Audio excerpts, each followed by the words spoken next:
Madam నమస్తే madam. నమస్తే. మనకి ఆర్జీవి గారు ఒక ట్వీట్ చేశారు. ఇకపైన నేను రాజకీయ సినిమాలు చేయను అనేది స్పష్టంగా ఒక ట్వీట్ చేయడం జరిగింది. అంటే దీన్ని ఎలా చూసుకోవాలి అంటారు? లైక్ ఎప్పుడైతే వైసీపీ ఓడిపోయిందో దానికి సంబంధించిన ఆ ప్రభుత్వానికి సంబంధించిన ఫ్యాన్స్ కావచ్చు, లేకపోతే ఇంతకుముందు సపోర్ట్ చేసిన వాళ్ళు ఎవరైతే కావచ్చు, ఒక్కొక్కళ్ళు డిసప్పియర్ అయిపోవటం. అంటే భయం అనుకోవాలా? దీన్ని తప్పించుకోవటం అనుకోవాలా? ఎలా తీసుకోవాలి? అంటే ఇప్పుడు వీళ్ళు ఎవరైతే వైసీపీని సపోర్ట్ చేశారో, ఎవరైతే భుజాన వేసుకున్నారో, మితిమీరి భుజాన వేసుకున్నారో వాళ్ళందరికీ ఇప్పుడు ఒక రకంగా చావు దెబ్బ లాంటిది. ఇప్పుడు వీళ్ళు ఎవరైతే ఉన్నారో వేణుస్వామి, నేను ఇంక జాతకాలు చెప్పను అన్నాడు. జనం మామూలుగా ఏమనుకుంటాం, అసలు ఈయన మొత్తం జాతకాలు మానేస్తాడు కావలసి అనుకుంటాం. కానీ ఆయన చెప్పను అన్నది ఏంటి అంటే సెలబ్రిటీలకి రాజకీయ జాతకాలు చెప్పను, రాజకీయ నాయకులకి జాతకాలు చెప్పను అనేది అతని ఉద్దేశం. కానీ ఆ మాట ఎక్కడా చెప్పలే. నేను అసలు రాజకీయాలే చెప్పను, నేను జ్యోతిష్కాలే చెప్పను అని అంటే పోనీలే పాపం అస్త్ర సన్యాసం చేశాడు కదా, వాడి గురించి ఎందుకు. ఇప్పుడు ఏదైనా గెలిచినోడి మీద భారం పెడతారు కానీ ఓడినోడిని ఎందుకు మాట్లాడతారు? ఎలక్షన్ రిజల్ట్ వచ్చిన వెంటనే ఫస్ట్ అదే మామూలుగా రాజకీయ నాయకుల కంటే కూడా ఇంకా వేగంగా స్పందించాడు ఆయన. ఈ వేగంగా స్పందించడానికి కారణం ఏంటి అంటే వాడికి ప్రజల నాడి తెలియదు, వాడు ప్రజలలో లేడు, వాడు ప్రజల మనిషి కాదు, ప్రజలు చస్తున్నారా బతుకుతున్నారా వాడికి సంబంధం లేదు. ఆంధ్రప్రదేశ్లో పరిస్థితులు గనక అతను ఆకలింపు చేసుకుని ఉన్నట్లయితే, ప్రజల్లోకి వెళ్ళి చూసినట్లయితే, కేవలం అంజనాలు మాత్రమే చూసుకుని చెప్తే ఇలాగే ఉంటుంది. మరి నీకు అంత అవసరం దేనికి? నువ్వు ప్యాకేజ్ తీసుకున్నావు, నువ్వు అమ్ముడు పోయావు. అసలు ఇంకోటి తెలుసా అండి, జాతకాలు జ్యోతిష్యాలు చెప్పేవాళ్ళు మాకింత ఇవ్వండి అని డిమాండ్ చేయరు. వాళ్ళు అది ఒక ప్రవృత్తిగా చేస్తారు. వృత్తిగా చేసినప్పుడే డబ్బులు అనే మాట వస్తుంది. ప్రవృత్తిగా చేసినప్పుడు వాళ్ళు మీకు నచ్చింది ఇవ్వండి, మీకు చిత్తం వచ్చినంత ఇవ్వండి అని అడిగేవాళ్ళు. అలాంటిది ఇప్పుడు ఈ వేణుస్వామి లాంటి వాళ్ళు వచ్చి, వేణుస్వామే కాదు ఇంకా కొంతమంది వచ్చి దాన్ని పూర్తిగా కమర్షియల్ చేసి పారేశారు. ఎంతవరకు కమర్షియల్ చేసేసారు అంటే దీన్ని ఆధారంగా చేసుకుని బోల్డ్ బిజినెస్లు జరుగుతున్నాయి. ఇప్పుడు దివ్య డైమండ్స్ అని విన్నాం మనం. ఆ దివ్య డైమండ్సే కాదు ఇంకా పనికిమాల డైమండ్స్ బోల్డ్, రంగురాళ్ల బిజినెస్ బోల్డ్ జరుగుతుంది, రాళ్ల బిజినెస్ జరుగుతుంది. రాళ్ళమ్మి బతుకుతున్నారు కొంతమంది. ఈ రాయి పెట్టుకోండి మీకు మంచి జరుగుతుంది, ఈ రాయి పెట్టుకోండి మీకు మంచి జరుగుతుంది. అసలు 10 పైసలు చేయని రాయిని కూడా వాళ్ళు వేలల్లో అమ్ముతున్నారు. అమ్మి ఇది పెట్టుకోగానే మీకు ఉద్యోగం వస్తుంది, ఇంకొకడు ఎవడో వస్తాడు ఇది పేపర్ మీద రాసుకొని దీన్ని జేబులో పెట్టుకోండి మీకు ఉద్యోగం వస్తుంది అని చెప్తారు. ఇలాంటి ఏంటి అసలు మనం ఎక్కడున్నాము, ఏ కాలంలో ఉన్నాము, ఇవన్నీ నమ్మటం ఏంటని నాలాంటి వాళ్ళు అంటే నా మీద ఒంటికాల మీదకి వస్తారు. నీకెందుకమ్మా, దేవుణ్ణి నమ్మని దానికి నీకెందుకు ఇదంతా అంటారు. కానీ నేను దేవుణ్ణి నమ్మానా లేదా అనేది కాసేపు పక్కన పెట్టండి. మీరు మాట్లాడేది వాస్తవమా? ఒక రాయికే అంత మహత్యం ఉంటే అసలు రాళ్ల మీదే కదా మనం ఉన్నాము, ఇంకా స్పెషల్గా రాళ్ళు చేతికి పెట్టుకోవాల్సిన అవసరం ఏంటి? అవునా కాదు? ఈ సృష్టిలో అన్నీ ఉన్నాయి, రాళ్ళు ఉన్నాయి, రత్నాలు ఉన్నాయి, వజ్రాలు ఉన్నాయి, వైడూర్యాలు ఉన్నాయి. శక్తి కొద్దీ పొందుతుంటారు, అది వేరే విషయం. కానీ అవి లేకపోతే చచ్చిపోతామా? అవి పెట్టుకుంటే ఉద్యోగాలు వస్తాయా? ఒకసారి నా దగ్గరికి ఒక ఫ్యామిలీ కౌన్సిలింగ్కి వచ్చింది. అత్తగారు ఈ రంగురాళ్ళు అమ్ముతూ ఉంటారు. అయితే నా బిజినెస్ బాగా సాగుతుందండి అని చెప్పింది. అయితే మీరు ఎవరెవరికి ఇస్తుంటారండి రాళ్ళు అని అంటే, ఈ డబ్బులు వ్యాపారాల్లో నష్టపోయిన వాళ్ళకి, సినిమాల్లో చేరాలనుకున్న వాళ్ళకి, ఇట్లా రకరకాల వాళ్ళకి ఇస్తూ ఉంటామండి. గృహశాంతి గురించి కూడా రాళ్ళు అమ్ముతూ ఉంటామండి ఇవన్నీ చెప్పింది ఆవిడ. నేను అన్నాను, మరి ఇంతమందికి రాళ్ళు అమ్ముతున్నారు కదా మీరు, మీ కోడలకో మీ కొడుక్కో ఎందుకు రాళ్ళు పెట్టడానికి ప్రయత్నం చేశారా మీరు అని అడిగితే పాపం ఆవిడే మాట్లాడలేకపోయింది. అంటే ఊహించలా ఇంత డైరెక్ట్గా అడుగుతానని. అంటే ఇది వాస్తవం, ఇది ప్రజల కోసమే, ఇవన్నీ వాళ్ళ కోసం కాదు. ఇప్పుడు వేణుస్వామి ఆయన దగ్గరికి వెళ్ళాలి అంటే, ఆయన ఆఫీస్కి వెళ్ళాలంటేనే 5,000 కట్టాలి. 5,000 ఎవడ కట్టగలుగుతాడండి? అయినా ఆశ చావక కడతారు. ఈయన ఏదో జ్యోతిష్యం చెప్పి మాకేదో మంచి జరుగుద్దని నమ్ముతారు వాళ్ళు. ఏం మంచి జరుగుతుంది చెప్పండి మీరు? ఎంతమంది సక్సెస్ అయ్యారు చెప్పండి? ఎక్కడో ఒకళ్ళిద్దరికి ఇప్పుడు ఆ ఉంది కన్నడ హీరోయిన్, ఏదో ఉన్నాను ఏదో అంటారు కదా, పుష్పాలో కూడా చేసింది. హీరోయిన్ పేరేంటి? రష్మిక. ఓకే. ఇప్పుడు రష్మిక ఈయన దగ్గర పూజలు చేసిన తర్వాతనే ఆమె హిట్ అయింది, ఆమె ఒక పెద్ద స్టార్ అయింది అని చెప్తున్నాడు. ఆమె నీ దగ్గర పూజలు చేయించుకుంటే అవలా, బట్టలు ఇప్పుకుంటే అయ్యింది, కరెక్ట్గా మాట్లాడితే ఎక్స్పోజింగ్ చేస్తే అయ్యింది. ఆవిడ హీరోయిన్, ఆమెకి హిట్లు వచ్చినాయి. ఖచ్చితంగా ఆమె నటన చూసి అయితే ఎవ్వరు సినిమాకి వెళ్ళరు. ఆమె వేసే డాన్స్లో, ఆమె వేసుకునే కొంచెం కొంచెం బట్టల కోసం వెళ్ళి చూస్తారు సినిమాని. ఇది వాస్తవం. అయితే ఈయన ఏం ప్రచారం చేసుకుంటాడు? నేను కామాఖ్య దేవాలయానికి వెళ్తాను, అది చేస్తాను, ఇది చెత్త చెదారం అంతా చెప్తాడు, పూజలు చేస్తాడు, మళ్ళీ అవి లైవ్లో పెడతాడు. మరి ఇంకా చాలామందికి పూజలు చేశాడు ఈయన, వాళ్ళెవరు హిట్ కాలే. మరి వాళ్ళ సంగతులు చెప్పడేంటి వీడు? చెప్పాలి కదా, అది కూడా చెప్పాలి కదా. సరే, అది అయిపోయింది. ఒకసారి నా ఫ్రెండ్ ఒక ఆమె ఒక వీడియో చేసింది. ఏంటి ఆ వీడియో సారాంశం ఏంటంటే, గోగినేని బాబు గారితో కలిసి తులసి చందు అన్న ఆమె వీడియో చేసింది. అదేంటంటే దాని సారాంశం, ఒక వీడియోలో ప్రభాస్ ఈ నక్షత్రంలో పుట్టాడు అని చెప్పాడు, ఆయన రాసిది అని చెప్పాడు. ఇంకొక వీడియోలో ఇంకొక రాశి పేరు చెప్పాడు. ఆయన నమ్మకం ఏంటంటే, ఆయన ధైర్యం ఏంటంటే, నేను నోటికి వచ్చినట్టు చెప్తా, నన్ను పట్టుకోగలిగినోడు ఎవడు అనేది ఆయన ధీమా. పైగా ఏదో పొరపాటు పడి ఉంటాడు, అంత పెద్ద పండితుడు, ఆయనంటే ఎట్లా మనకేమి శాపాలు పెడతాడో అనే భయం ఉండేవాళ్ళు కూడా ఉంటారు. అది ఫోన్ చూసుకుంటా చెప్పాడండి. ఏమీ చెప్పుకుంటే ఇట్లా మనం మాట్లాడుకున్నట్టు మాట్లాడుకుంటే ఏదో దొర్లిందిలే అని అనుకోవచ్చు. ఎవరికైనా పొరపాట్లు వస్తాయి. ఇప్పుడు నేను మాట్లాడే అన్ని కరెక్ట్ అంటానికి లేదు, మీరు అడిగే అన్ని కరెక్ట్ అంటానికి కూడా లేదు కదా. ఫోన్ చూస్తే పొరపాటు ఎట్లా చెప్తాడు? ఈయన పాండిత్యం అది నా దృష్టిలో. ఈయనకి ఒక పాపులారిటీ ఏముంది సొసైటీలో? ఈయన జాతకాలు బాగా చెప్తాడు, ఈయన జాతకాలు కరెక్ట్ అవుతాయి. వేణుస్వామి జాతకం అంటే అద్భుతం. కానీ పిచ్చి జనాలకు అర్థం కానిది ఏంటంటే, నిన్నగాక మొన్న నవంబర్లో తెలంగాణ ఎలక్షన్స్లో కేటీఆర్ సీఎం అవుతాడని చెప్పాడు. ఎకాయికిని సీఎంఏ అవుతాడు అని చెప్పాడు. అసలు ఆ పార్టీయే ఓడిపోయింది.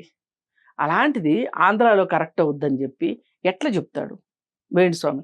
చెప్పింది ఎట్లా కరెక్ట్ అవ్వచ్చు అంటే, యాదృచ్ఛికంగా అయ్యే ఘటనల్ని మేం చెప్పిన దానివల్లే అయ్యింది అని చెప్పి నమ్మించగలిగిన సమర్థత ఉంటుంది వీళ్ళకి. అక్కడ ప్యాకేజ్ తీసుకుని వాళ్ళు ఎందుకు ప్యాకేజ్ ఇచ్చారంటే, వేణుస్వామి చెప్పాడు అంటే జనాలు కూడా మైమరిచిపోయి, అబ్బో వేణుస్వామి వీళ్ళు గెలుస్తారని చెప్పి వీళ్ళే గెలుస్తారు కావలసని, అంటే అటు ఇటు ఆలోచించకుండా ఉండే వ్యక్తులు కొంతమంది ఉంటారు. వాళ్ళు పోలింగ్ బూత్లోకి వెళ్ళాక కూడా నిర్ణయించుకోలేని మనుషులు, నిర్ణయించుకోని మనుషులు ఉంటారు కొంతమంది. అలాంటి వాళ్ళకి ఇట్లాంటి వాళ్ళు కరెక్ట్గా పనికొస్తారు. పనికొచ్చి ఒక నిర్ణయం తీసుకుంటానికి ఇలాంటి వాళ్ళు ఒక శక్తిగా పనికొస్తారు అని చెప్పి నమ్మి ఎవరో వైసీపీ వాళ్ళు వీడికి డబ్బులు ఇచ్చి చెప్పించుకున్నారు. ఇక ఇది అడ్డం కొట్టేసరికి పొద్దునే 10 గంటల కల్లా నేను ఇంకా జాతకాలు చెప్పను అన్నాడు. సరే, ఒక పీడ వదిలింది అనుకున్నాం. అయితే ఇంకా నెక్స్ట్ పీడ ఏంటి సమాజంలో అంటే రామ్ గోపాల్ వర్మ. ఈ రామ్ గోపాల్ వర్మ సినిమా తీసినంతసేపు ఏం చెప్తాడు? రామ్ గోపాల్ వర్మకి రాజమౌళికి ఇద్దరికి ఒకటే లక్షణం. ఒక సినిమా తీసేంత వరకు ఏం చెప్తారు అంటే, పలానా స్టోరీ అని చెప్పి మనల్ని ఆ విధంగా ఆ మూడ్లోకి తీసుకెళ్తారు. రియల్ స్టోరీ అని చెప్తారు మనకి, కానీ అందులో రియాలిటీ ఉండదు. కానీ జనాలు మటుకు ఏమనుకుంటారు, ఇంకా అదే టెంపోలో ఉంటారు, అదే మూడ్లో ఉంటారు. మరి రియల్గా ఇలాంటి స్టోరీ కాదు కదా అని తెలిసినా కానీ వాళ్ళు మాట్లాడలేని పరిస్థితి, అర్థమైనా కానీ ఇంకొకరికి చెప్పలేని పరిస్థితి. ఇప్పుడు ఆస్కార్ త్రిబుల్ ఆర్ ఉంది సినిమా. త్రిబుల్ ఆర్ స్టోరీలో వాళ్ళిద్దరూ స్నేహితులు అన్నట్టు చూపించాడు. అల్లూరి సీతారామరాజు, భీమ్, కొమరం భీమ్. కొమరం భీమ్ వాళ్ళిద్దరూ ఒక కాలంలోనే లేరు వాళ్ళిద్దరు. ఇప్పుడు ఒక కాలంలో ఉండుంటే మనకు తెలియకుండా కూడా వాళ్ళు కలుసుకుని ఉండొచ్చు. ఈయన జీవితకాలం వేరు, ఆయన జీవితకాలం వేరు, ప్రాంతాలు వేరైనా కలిసే అవకాశం ఉంటుంది. మరి నువ్వు మొదటి నుంచి ఏం చెప్పుకుంటా వచ్చావు, ఇది కొమరం భీము, ఈ పాత్ర కొమరం భీము, ఆ పాత్ర అల్లూరి సీతారామరాజు అనే చెప్పావు కదా. ఇప్పుడు పుస్తకంలో చదువుకున్న చరిత్ర ఒకటి, ఇప్పటి వరకు సినిమాలో చూపించిన చరిత్ర ఇది. ఇది ఒక కన్ఫ్యూషనే కదా. ఇదే కన్ఫ్యూషన్ ఆర్జీవి కూడా చేస్తాడు. రాజకీయ నాయకులు సినిమాలు తీస్తుంటాడు, ఆయనకి నచ్చిన వాళ్ళ కోసం నచ్చినట్లు. ఇప్పుడు ఏదైనా ఒకటి ఉంటుందండి, నేను చెప్పేది నా వెర్షను, మీరు చెప్పేది మీ వెర్షను, ఇంకో వ్యక్తి చెప్పేది ఇంకొక వెర్షను. నా వెర్షన్ నాకు నచ్చినట్టు చెప్పుకుంటా, మీ వెర్షన్ మీకు నచ్చినట్టు చెప్పుకుంటా. So my story, your story, other story, real story. ప్రతి దానిలో 4 స్టోరీలు ఉంటాయి ఏ విషయంలోనైనా. ఈయన పనిగట్టుకుని పలానా వాళ్ళ స్టోరీ అని చెప్తాడు. ఈ అందరితోనూ మాట్లాడి వాస్తవం తీస్తాడా? అది లేదు. వీళ్ళ గురించి మాట్లాడగలిగిన దమ్ము ధైర్యం ఇంతవరకు ఈ రాజీవి గురించి లేదు. ఒక్కళ్ళకు ఉంది. కొండా సురేఖ కూతురు మాట్లాడింది ధైర్యంగా. సినిమా అంటూ తీస్తున్నాడు అంటే ఎంత బాగా తీస్తాడో అనుకున్నాం మేము, ఇలా చేస్తాడని అనుకోలేదు. సినిమా రిలీజ్ అయిన తర్వాత మటుకు నేను ఇంకా ఆయన్ని కలవలేదు, నా జీవితంలో కలవను అని స్టేట్మెంట్ ఇచ్చింది ఆ అమ్మాయి. ఇంత దారుణంగా తీస్తాడని నేను అనుకోలేదు అని. కానీ వాళ్ళకి తెలియాల్సింది ఏంటంటే, రామ్ గోపాల్ వర్మ ఏంటో తెలియాలి అంటే, రామ్ గోపాల్ వర్మ ఇంతకుముందు తీసిన సినిమాలు ఏంటో వీళ్ళు చూసి ఉండాల్సింది. చూసుంటే ఆ చరిత్రలకి, ఆ సినిమాలకి, ఆ వాస్తవాలకి, ఆ సినిమాలకి బేరీ చేసుకుంటే మనోడు ఎంత పనిమంతుడో తెలిసేది వీళ్ళకి. అయితే ఇలాంటి సినిమాలు తీసి లక్ష్మీ ఎన్టీఆర్ అని ఒక సినిమా లాస్ట్ ఇయర్ ఎలక్షన్స్ టైంకి రంగంలోకి దింపాడు. వ్యూహం అన్నాడు. ఇప్పుడు ఇంతకుముందు ఈ ఎలక్షన్స్ కి వ్యూహం అన్నాడు. కానీ మధ్యలో కూడా పవన్ కళ్యాణ్ పైన కొన్ని చేసి పెట్టారు. ఆయనకి ఏంటంటే వ్యక్తిగత కక్షలు ఉంటాయండి. ఆర్జీవి నేను కక్షలు పెట్టుకోను, నేను ఏది క్యారీ చేయను అని చెప్తాడు. కానీ అతను చాలా చాలా క్యారీ చేస్తాడు. దానికి ఎగ్జాంపుల్, ఆయన విజయవాడలో చదువుకునే రోజుల్లో, విజయవాడ సిద్ధార్థ కాలేజీలో చదువుకునేవాడు. ఆయన పట్టుకుని పిచ్చకొట్టుడు కొట్టారు అక్కడ ఒకసారి, ఇలాగే తలతెక్కలుగా మాట్లాడితే. ఆ కొట్టిన వాళ్ళందరూ కూడా ఏంటంటే ఒక సామాజిక వర్గానికి చెందిన వాళ్ళు. అందుకని ఆ కోపంతో ఆ సామాజిక వర్గం మీద ఆయనకి కోపం అలా కంటిన్యూ అవుతూనే ఉంటుంది. అదొక తరహా వ్యక్తి అనమాట. అలాగే చిరంజీవి ఒక సినిమా డేట్స్ ఇచ్చారు, మొదలైంది. ఆ సినిమా కంప్లీట్ కాల, అంటే ఆగిపోయింది ఆ సినిమా. దాంతో చిరంజీవి ఫ్యామిలీ మీద కోపం. ఆయనకి ఆ 2 కోపాలు బాగా పనిచేస్తాయి. అలాగే జగన్మోహన్ రెడ్డి సింప్లిసిటీ నాకు చాలా నచ్చింది. ఎంత సింపుల్గా ఉంటాడో అని గప్పాలు డబ్బాలు కొట్టాడు. ఈయన సింప్లిసిటీ ఏంటో ఇప్పుడు అర్థమైంది కదా రిషికొండ. ఇప్పుడు చెప్పు నాయన, ఆయన సింప్లిసిటీ ఏంటో ఇప్పుడు చెప్పు. ఆయన ఇస్తానన్న డబ్బులు నచ్చినాయి అని చెప్పు నీకు. ఆర్జీవి పక్కా డబ్బులు మనిషి, డబ్బులు లేనిదే మాట్లాడడు, అతనే చెప్పుకుంటాడు.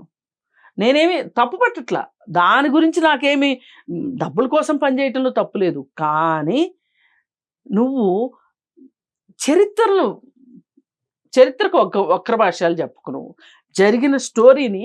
ఇప్పుడు విజయవాడలో ఒక సినిమా తీశాడు, ఎవరి మీద, నెహ్రూ వాళ్ళ మీద తీశాడు. తీసినప్పుడు అక్కడ ఒక కమ్యూనిస్ట్ నాయకుడిని గురించి చెప్పకపోతే విజయవాడ చరిత్ర పరిపూర్తి కాదు. అయితే ఆ విజయవాడలో కమ్యూనిస్ట్ నాయకుడి గురించి నువ్వు సమాచారం సేకరించాలి.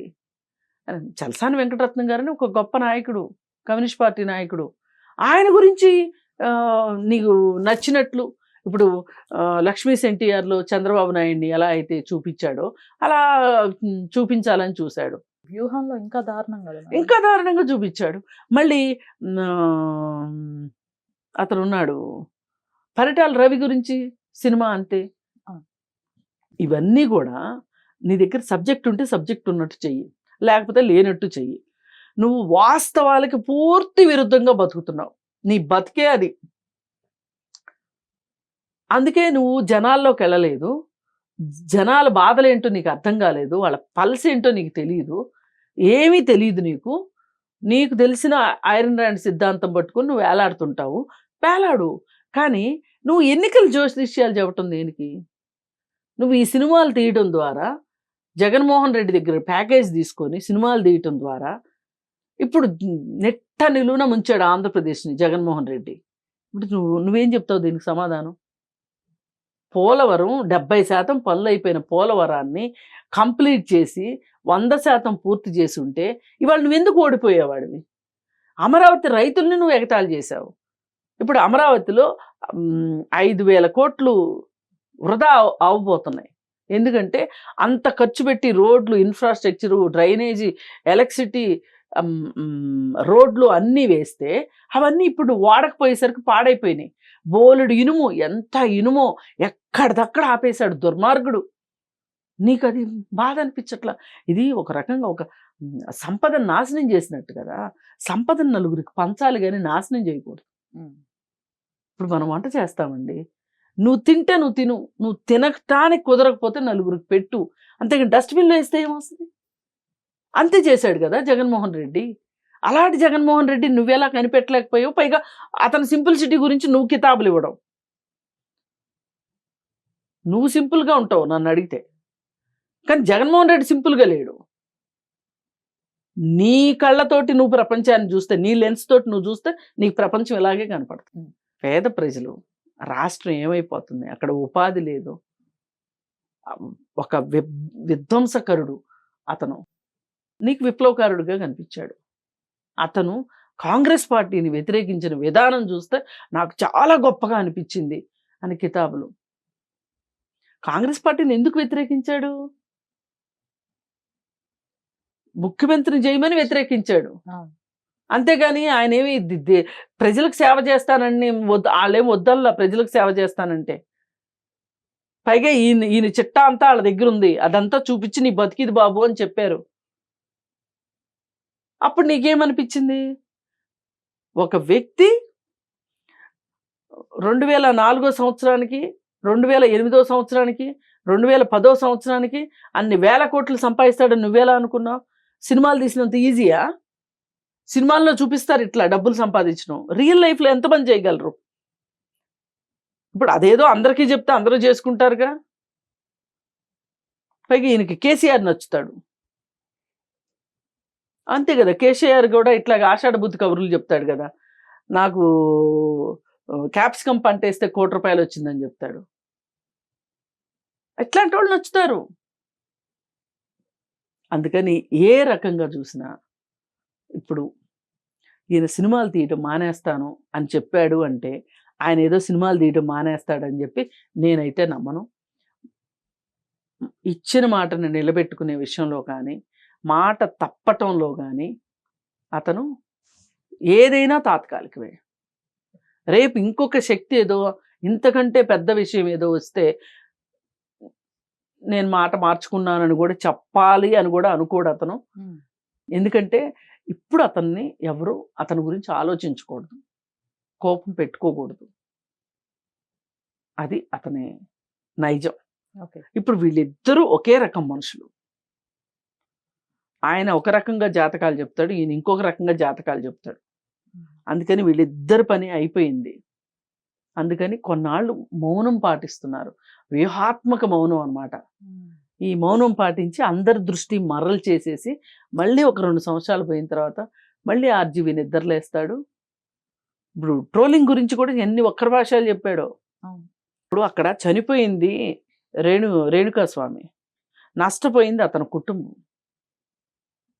ఒక అభిమానికి అంత పిచ్చి అభిమానం ఉండటం కరెక్ట్ కాదని మనం చెప్పాం. ఈయన ఏం చెప్తున్నాడు, ట్రోలింగ్ యొక్క దుష్పరిణామాల గురించి చెప్తున్నాడు.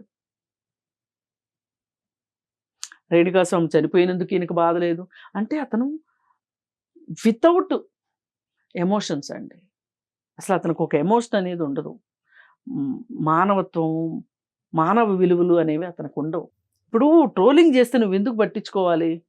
ఆడెవడో ట్రోలింగ్ చేశాడు. ట్రోలింగ్ చేసే వాళ్ళందరూ కూడా వాడు నిజాయితీగానే కామెంట్లు పెట్టాడు, అతని మీద ప్రేమతోనే పెట్టాడు, వేరే ఉద్దేశమే లేదు అతనికి. కానీ ఇతను ఏం మాట్లాడతాడు, అసలు ట్రోలింగ్ని పట్టించుకోమని చెప్పింది ఎవరు? ట్రోలింగ్ చేసేవాళ్ళు ఎందుకు చేస్తారు? ఎవరి మీద చేస్తారు? సెలబ్రిటీల మీదే చేస్తారు. సెలబ్రిటీల మీద ట్రోలింగ్ చేసి మేము గొప్పవాళ్ళం అయిపోయాం అనుకుంటారంట వాళ్ళు. వాడు అక్కడ పెట్టేసింది అభిమానంతో. నీకు వాడి అభిమానం కూడా నీకు అర్థం కాల, వాడు నష్టపోయింది నీకు అర్థం కావట్లా. పైగా ఇంకోటి ఏం చెప్తాడు, అసలు పవిత్ర చెప్పకుండా ఉంటే దర్శని పని చేసేడు వాడు కాదు అంటాడు. ఇది ఎంత కుంటివాదనండి. ఆ అమ్మాయి చెప్పిందే అనుకో, నాకు ఇట్లాంటి మెసేజ్లు పెడుతున్నాడు అని చెప్పిందే అనుకో, వీడు ఏం చెప్పాలి? మనం చేసేదే ఏదో పని కదా, అందుకే వాడు పెట్టాడు, వాడికి పాపం నా మీద ప్రేమ ఎక్కువ పెట్టాడు అని చెప్పాలి. ఇప్పుడు వీడిని నచ్చ చేయమని చెప్పింది ఆ అమ్మాయి, అంటే చెప్పింది అనుకుందాం, నీ బుద్ధి ఏమైంది? ఇప్పుడు ఇద్దరిని టార్గెట్ చేస్తున్నాడు ఆర్జీవి తెలివిగా. అసలు చేసిన వాడిని దర్శన్ వదిలిపెట్టి ఆ ఇద్దరిని టార్గెట్ చేసి మాట్లాడుతున్నాడు. అంటే ఆయన తెలివి అంత బాగా ఏడ్చింది అంటే నేను చాలా లాజికల్గా ఉంటానని చెప్తాడు. ఆయన లాజిక్ ఎంత ఏడ్చింది అనేది అంటే ఇక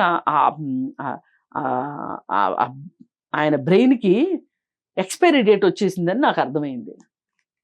ఆయన మాట మీద నిలబడడు, మళ్ళీ ఇంకొక వంకర టింకర్ సినిమా తీయడానికి సిద్ధపడుతూనే ఉంటాడు. 4 రోజులు ఆయన గురించి మాట్లాడకూడదు అనేదే ఆయన ఉద్దేశం, అంతకంటే వేరే ఏమీ లేదు. Thank you madam. Thank you.